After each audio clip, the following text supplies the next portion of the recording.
The first thing I remember after the accident was the sound of someone crying. Not me, my baby. A thin, frightened cry came from somewhere beyond the curtain beside my hospital bed, and even though my head was pounding and my whole body felt heavy, I tried to sit up.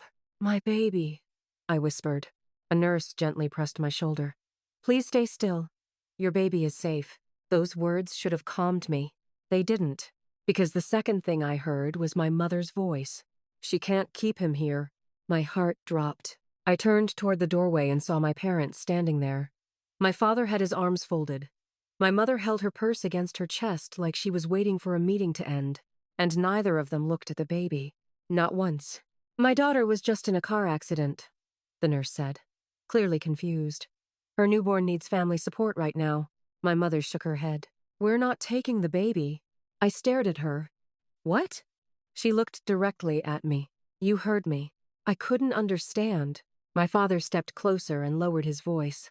Your situation is unstable, Emily. You need to focus on yourself. We can't bring a newborn into our home. I was still trying to make sense of the words when my mother added the sentence that changed everything. Especially not after what you did with your inheritance. That was the moment I realized this wasn't about my baby. It was about money. And what I didn't know yet was that my parents had been waiting for one terrible moment to make their move. They thought the accident had made me weak. They thought I had no one left. They were wrong, because just a few hours later, the hospital doors opened, and my grandfather walked in. I should probably start at the beginning. My name is Emily Carter, and before the accident, I honestly believed I understood my family. I was 29 years old, a single mother to a 3-week-old boy named Noah, and I lived in a small 2-bedroom townhouse in a quiet suburb outside Columbus, Ohio. Noah had huge, dark eyes, a tiny button nose, and the strongest grip I had ever seen. Every night, when I fed him, he would wrap one little hand around my finger like he was making sure I couldn't disappear. I never got tired of it. I had spent most of my adult life trying to be the dependable daughter. I was the one who answered my parents' calls, the one who showed up for birthdays, the one who helped when my father's shop had a rough month, the one who drove across town when my mother said she felt overwhelmed. My younger brother Tyler was different. Tyler was 32 and had a talent for turning every problem into someone else's responsibility. He changed jobs constantly. He borrowed money. He made big promises. And somehow, my parents always found a way to excuse him.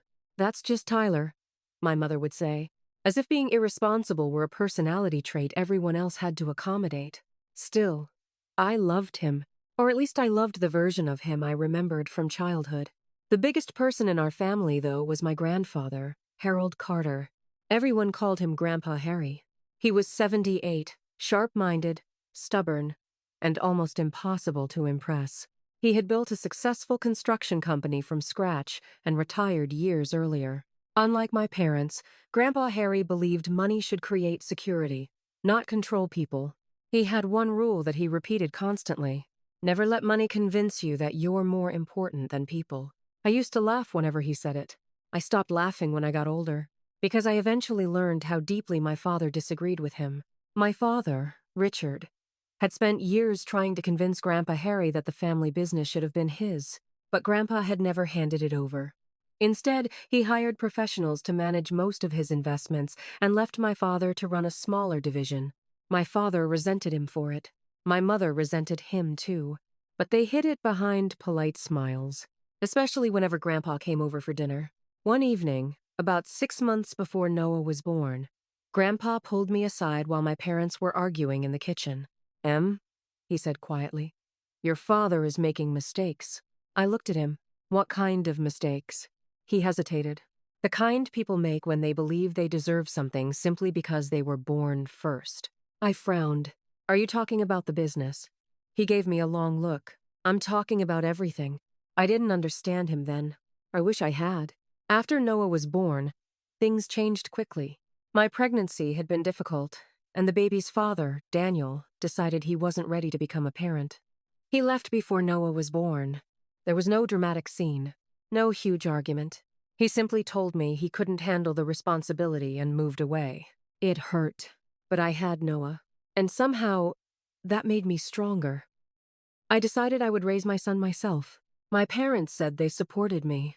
At least, that's what they told everyone. Behind closed doors, things were different.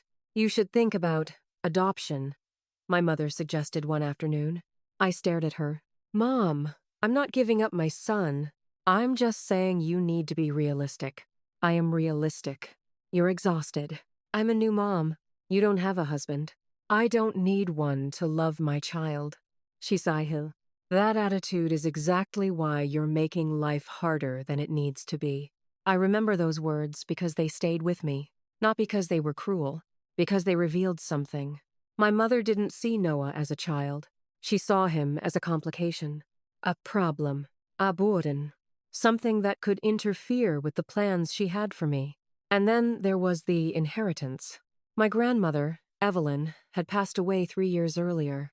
She had left me a modest trust fund, nothing extravagant, about $280,000. It came with one condition. I could access it fully when I turned 30. Until then, Grandpa Harry had control over the account. My parents knew about it. They had known for years. At first, they acted like they were proud of me. Then their questions started. How much exactly is in the account? Do you know what the investments are? When do you get full access? I always tried to change the subject.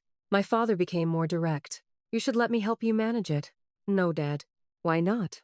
Because I'm not comfortable mixing family and money. He laughed.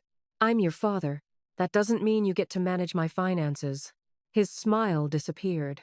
I thought that was the end of it. It wasn't. A month before Noah was born, my father asked me to meet him at a coffee shop. He slid a folder across the table. What's this? I asked. A proposal. For what? For the family business. I opened the folder. He wanted to use a portion of my future inheritance to expand one of his failing locations. I looked up. Dad, this isn't my money yet. It will be. Eventually. And when it is, you'll want the money invested wisely. I pushed the folder back. No. His face changed. You didn't even think about it. I thought about it before I came here. Emily, you're being selfish. I almost laughed. I'm selfish because I don't want to put my savings into a business I don't control? You don't understand business. Then why do you need my money? That question made him go silent. He got up. You'll regret treating your family this way. I watched him walk away. At the time, I thought it was just another argument. I had no idea it was a warning. 3 weeks later, Noah was born. My mother came to the hospital for less than 30 minutes. She held him once. She looked uncomfortable the entire time. You really are going to keep him? She asked. I thought she was joking. She wasn't. I told her yes. She shook her head. Well, your life is going to be very different. It already is. She handed Noah back to me. We'll see. I never understood what she meant. Until the day of the accident. It happened on a rainy Thursday afternoon. I had taken Noah to a pediatric appointment. The roads were slick. I was driving carefully. At a red light, a pickup truck behind me slid forward. I saw the headlights in my mirror. Then came the impact. My car spun. The air filled with noise. Glass. Metal. Someone shouting. Then everything went dark. When I woke up, I was in the hospital. My left arm was badly bruised. My forehead needed several stitches. I had a splitting headache. But Noah was alive. That was all that mattered. I learned the car seat had protected him remarkably well.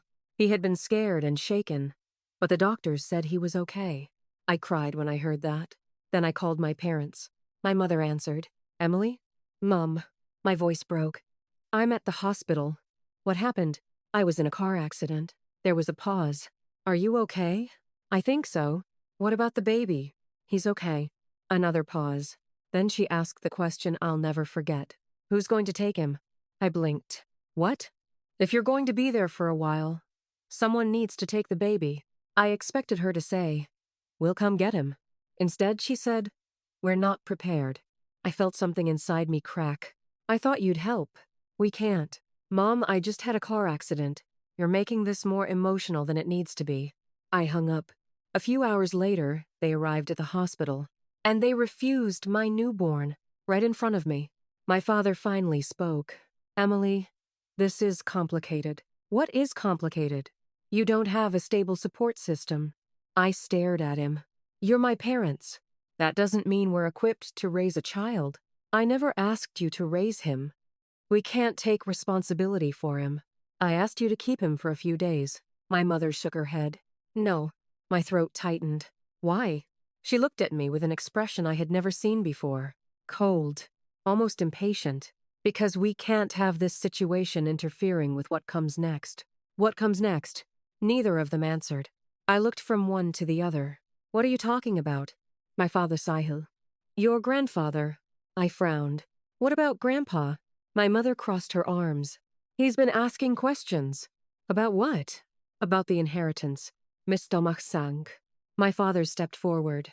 We think it would be best if you signed temporary financial authority over to us until you recover. I stared at him. You want control of my money while I'm in the hospital? It's for protection. Whose protection? He didn't answer. That was when I understood. They weren't worried about me. They were waiting. Waiting for me to be vulnerable. Waiting for me to sign something. Waiting for a moment when fear would make me easier to control. My mother pulled a document from her purse. You just need to sign here. I didn't even touch it. What is it? A temporary family financial agreement. I'm not signing anything. My father's voice hardened. Emily. No. You're emotional. I'm injured, not stupid. My mother looked at him. This is pointless. She stood up. We're leaving. I stared at her. And Noah? She looked toward the bassinet. He'll stay here with the hospital until social services decides what to do. My heart stopped. You would leave my baby? He's not our responsibility. Mom? I started crying. Not because of the accident. Not because of the pain. Because my own mother was willing to walk away from her grandson just to prove a point. My father turned toward the door. Then he stopped. One day you'll understand that family comes with obligations. I looked at him. No, Dad. My voice shook. Family comes with love. You're asking for money. He left. My mother followed. The door closed. I felt completely alone. Then someone behind me said, You're not alone. I turned. A nurse was standing there, and beside her was an older man in a gray coat. My grandfather. Grandpa Harry. He walked toward me slowly. His eyes went straight to my face, then to Noah, then back to me. Tell me what happened. I tried to speak. Nothing came out. He pulled a chair beside my bed and sat down. Take your time, I whispered. They left him. Grandpa's expression changed. Who? My parents. His jaw tightened. They refused to take Noah. They said it wasn't their responsibility. Grandpa looked at the baby, then at me. And they asked you to sign something, didn't they? I froze. How did you know? He reached into his coat pocket and pulled out a thick envelope. Because they already tried the same thing with me. I stared. What? Grandpa handed me the envelope. Inside were copies of financial records, bank statements, business reports, emails, and a document I had never seen before. My father had borrowed money against one of Grandpa's properties without permission. Another page showed unpaid business debts. There were dozens of them. I looked up. What is this? Grandpa leaned back. This is why your parents have been pressuring you. I couldn't breathe. They're in trouble? They're in serious financial trouble. Why didn't you tell me? I wanted proof before I accused them. I turned another page, then another, and there it was. A legal document stating that if Grandpa died unexpectedly, certain assets would be transferred according to his estate plan. My name appeared. Not my parents. Mine. I looked at him. Why am I on this? Because your grandmother trusted you. He paused. And because I know you. I shook my head. No, they're your children. Grandpa Sahil. Being my child doesn't make someone responsible. Silence filled the room. Then he said something I never expected. Emily, your parents have been trying to access your inheritance for years. My eyes widened. Why? Because they know they're running out of options. I looked at Noah. They wanted my money. Yes. They didn't want my baby. Yes. I started crying again. Grandpa reached over and held my hand. Let them go. I looked at him. What? Let them go. But they're my parents. And you're a mother. His voice was gentle, but you have to decide what kind of family your son is going to grow up around. That question stayed with me. The next morning, Grandpa made one phone call. By noon, my parents were furious. By 2, My father was calling constantly. I ignored every call. By 4, he sent a message. We need to talk. Then another. You are making a mistake. Then another. Your grandfather is manipulating you. I finally responded. No. He's protecting me. The typing bubble appeared, then disappeared. Then came another message. You'll regret this. I stared at the screen for a long time. Then I turned it off. For the first time in my life, I stopped trying to make my parents happy. Over the next several weeks, everything came to light. Grandpa hired an independent attorney to review my inheritance. The lawyer discovered that my father had attempted to create a private company using my identity as a potential investor. There were draft agreements, unsigned documents, even emails discussing how they could convince me to sign. My mother had written one of them. She called me emotionally vulnerable. My father called me easily pressured when frightened. Reading those words hurt more than anything. I had spent my whole life believing they knew me. But apparently, they had only studied me. They knew exactly what buttons to push, and they had planned to use my own love for them against me. Then came the biggest surprise. Grandpa told me he had never actually intended to give my inheritance to me at 30. I stared at him. What? He smiled. I intended to put it under your control sooner. Why? Because you became a mother. That doesn't make sense. It does to me. He explained that Grandma had written a letter before she died. A letter addressed to me. Grandpa had kept it sealed until he believed I was ready. Inside, Grandma wrote about how she had once made the mistake of allowing family pressure to dictate her choices. She told me that money should never be the price of belonging. The final line made me cry. She wrote, "You deserve a family that stays when things get hard." Grandpa watched me read it. Then he said, "Your grandmother knew." Knew what? She knew your parents would eventually ask you for more than they were entitled to. I looked at him. How? Because they had already asked her. Suddenly, everything made sense. My grandmother had not simply left me money. She had left me a way out, a way to choose my own life. And my parents were angry because they could no longer control the choice. Months passed. I recovered physically.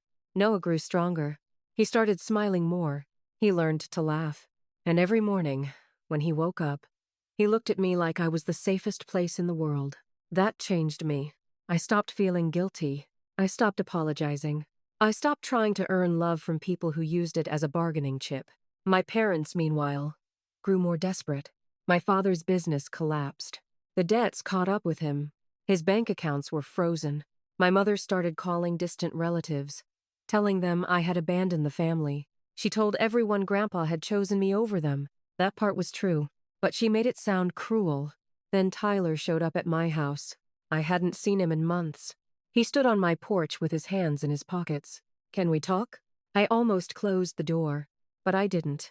"What do you want?" He looked tired. "Dad is furious with you." "I know. Mom too." "I know. They think you're going to let them lose everything." I stared at him. "They made those choices." Tyler looked away. Then he said, "I think they were wrong." I hadn't expected that. "About what?" "Everything." He swallowed. "Dad used my name on some loans." I froze. "What?" He told me it was temporary. "What happened?" "He missed payments." I could see the shame on his face. "He did the same thing to me that he tried to do to you." I stepped aside. Tyler entered. We sat in silence. Then he said something that broke my heart. "I knew they wanted your inheritance." I looked at him. "You knew?" "Not everything. But you knew enough." He nodded. "Why didn't you warn me?" His eyes filled with tears. "Because I thought I could get some of the money, too." That hurt. More than I wanted to admit. At least he was honest. Finally, I told him he could start over, but not with my money. He accepted that. He got a new job. He moved into a small apartment. He slowly rebuilt his life. Our relationship didn't become perfect, but it became real. That was more valuable. My father, however, never apologized. Neither did my mother. Instead, they demanded one final meeting. I agreed. Not because I owed them anything, because I wanted closure. We met at Grandpa's house. My father walked in first. My mother followed. They looked older than I remembered. For a moment, I almost felt sorry for them. Then my father said, "You've destroyed this family." I took a breath. "No, Dad. He glared at me. You chose money over your parents. I shook my head. You chose money over your daughter. My mother stepped in. We tried to protect you. I looked at her. You refused to take your grandson when I was injured. She said nothing. You tried to get me to sign away. Control of my finances. Silence.